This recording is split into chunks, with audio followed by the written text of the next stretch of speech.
40 సంవత్సరాలు కూడా ఈ ప్రభుత్వంలో మేధావులు బడ్జెట్ ని ప్రవేశపెట్టడం మీరు చూశారు. కానీ గత సంవత్సరం మరి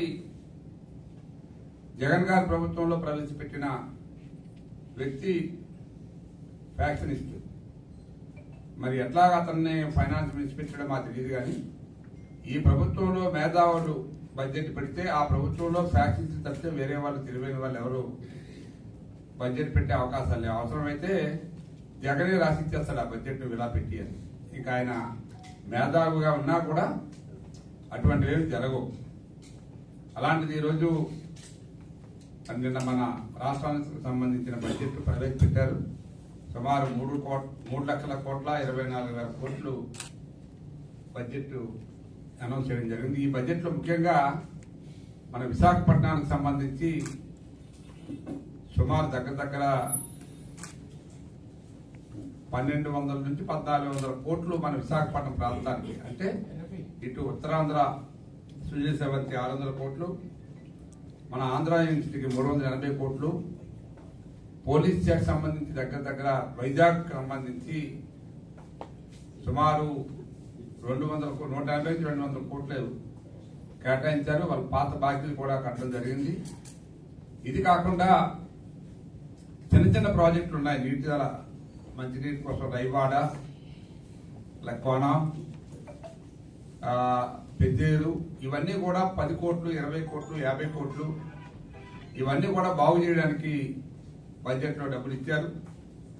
ఇది ఈ ఉత్తరాంధ్ర ప్రాంతమే కాకుండా ఈ రాష్ట్రం అభివృద్ధి చెందడానికి కావలసిన నిధులన్నీ కూడా అన్ని ప్రాంతాలకి సమానంగా ఇటు సంక్షేమము అటు అభివృద్ధి జరగాలనే ఉద్దేశంతో ఈ బడ్జెట్ ప్రవేశపెట్టడం జరిగింది. ఇప్పటికే మీకు తెలుసు, ఈ రాష్ట్రం సుమారు 12 లక్షల కోట్ల అప్పుల్లో ముంచేస్తే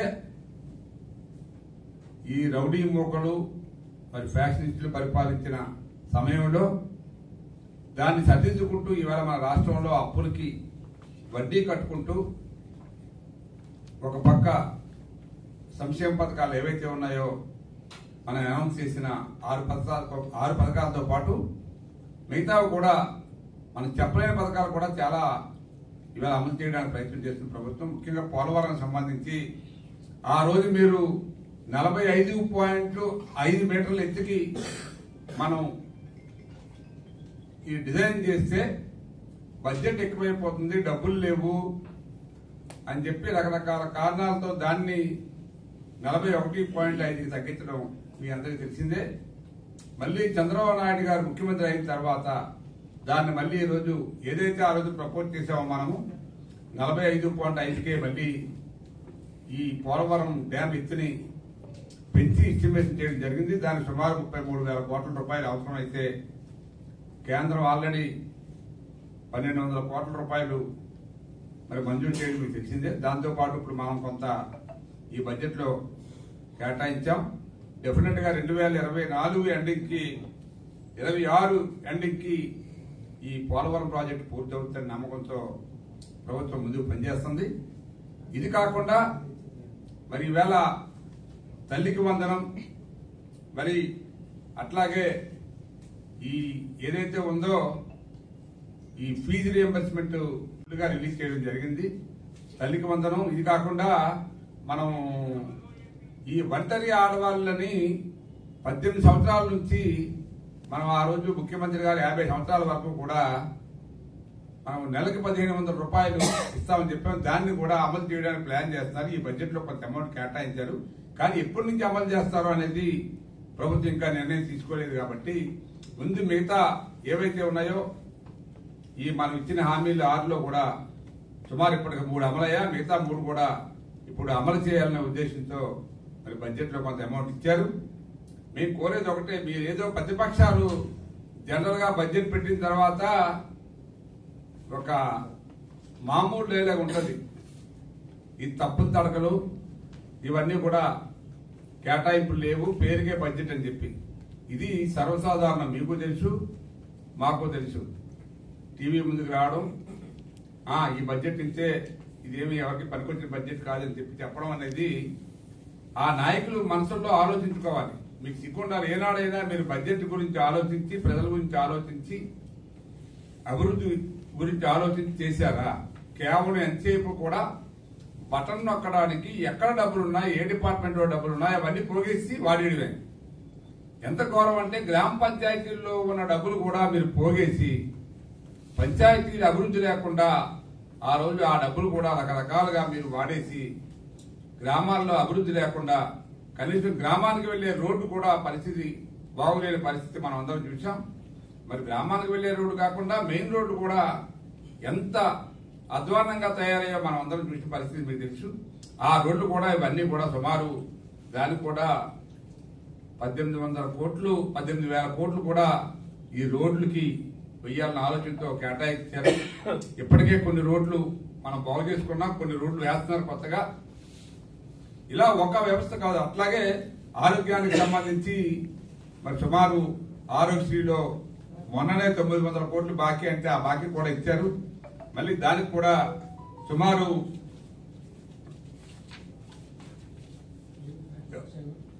దగ్గర ఆరోగ్యశ్రీకి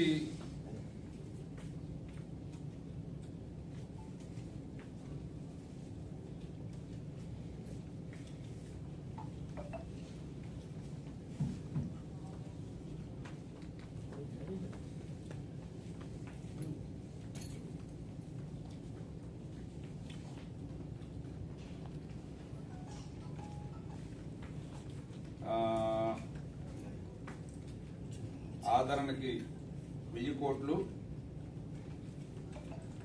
మధ్యాహ్న భోజన పథకానికి 3,400 కోట్లు, తల్లికి వందనం సుమారు 9,407 కోట్లు. ఇలాగే ఈ బడ్జెట్ లో క్లియర్ గా కేటాయింపులు ఉంటే దీనికి మీరు స్కాలర్షిప్స్ కి వీటికి కూడా సుమారు 3,347 కోట్లు. ఇవన్నీ ఇంత డీటెయిల్డ్ గా మీకు ఇచ్చారు. ఇంకా సస్టైనబుల్ అగ్రికల్చర్ అని చెప్పి ఈ డ్రాట్ కానీ మిగతా అగ్రికల్చర్ డెవలప్మెంట్ కానీ సుమారు 29,650 కోట్లు ఇది కేటాయించడం జరిగింది. ముఖ్యంగా ఒక 10 పాయింట్లు టార్గెట్ పెట్టుకొని ఇవాళ గవర్నమెంట్ 2047 అని చెప్పి ఈ బడ్జెట్ లో ప్రతిపాదించి ఈ విభాగాలని అభివృద్ధి చేయాలనే ఉద్దేశంతో ప్రభుత్వం కట్టుబడి ఉంది. కాబట్టి తప్పనిసరిగా ఈ రాష్ట్రం మరొక ఎత్తుకి వెళ్తుందనే మా నమ్మకం. మరి అమరావతిలో కూడా ఇప్పుడిప్పుడే టెండర్లు వేశారు. అవి కూడా పనులు ఈ నెలలోనే ఏప్రిల్లోనే ప్రారంభిస్తారని చెప్పి టెండర్లన్నీ కన్ఫర్మ్ చేసి చెప్పడం జరిగింది. సుమారు అమరావతికి కూడా దగ్గర 23,000 కోట్లు ఎంతో కేటాయించారు. ముందు పనులు జరుగుతూ ఉంటాయి. మళ్ళా నెక్స్ట్ బడ్జెట్ కి ఆ ఏరియాను బట్టి డెవలప్మెంట్ బట్టి మళ్ళీ బడ్జెట్ కేటాయించే అవకాశాలు ఉన్నాయి. ఇన్ని అవకాశాలు ఒకేసారి అప్పులో ఉన్న రాష్ట్రం ఇవ్వడం అంటే మీ అందరికీ తెలుసు. ఇవాళ రాష్ట్రం ఎక్కడికైనా అప్పుకి వెళ్లాలంటే అప్పిచ్చే అర్హత కూడా కోల్పోయాం మనం. ఈవేళ గత ప్రభుత్వం చేసిన తాకట్టు అప్పులు, మరి ఎక్కడ పడితే అక్కడ లూటీ చేసిన అప్పులు, బ్యాంకులకి కార్పొరేషన్ ద్వారా తెచ్చిన అప్పులు, ఇవన్నీ కూడా వడ్డీలు కట్టడానికి సుమారు మనం నెలకి 70,000 కోట్ల రూపాయలు మనం ఇవాళ పేమెంట్ ఇవ్వాల్సిన అవసరం ఉంది.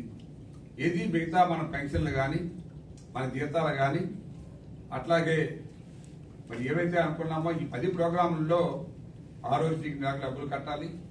ఇవన్నీ కూడా మనం భరిస్తూనే